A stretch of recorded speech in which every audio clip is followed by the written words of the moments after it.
2 years Pero na talaga. malalim ba yung pagmamahal na binigay mo sa kanya? Doon sa sinasabi kong 2 months, hindi. Pero yung na-in love ako, naka-MU siya, mga 1 year din yun. Grabe. Halos 1 year pa lang limit ko lang eh. Yeah. Kasi merong part sa love na merong isang pinakamasakit daw pagdating sa pag-ibig. Yung tao na nasa isip mo pa, pero yung kamay hawak na ng iba. Nananakit ka naman eh.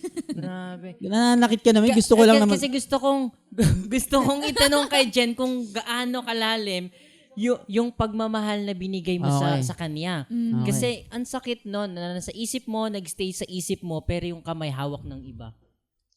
Parang ganyan nga yung nangyari. Like, alam mong gusto ko siya eh. Pero hindi nag-work kasi hindi, sorry.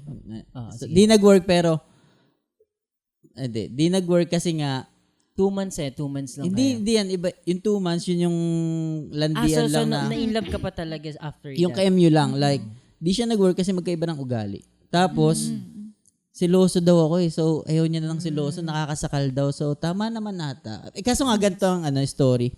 Siya kasi parang pinakamaganda sa room. Tapos halos lahat ng classmate ko na lalaki. May kahit gusto sa kanya, ganun. Kaya pa, ako naman, normal na atang nagsiselos ganun. Oo. Tapos yun, na-catch up after 6 months, mga ganun, 1 year.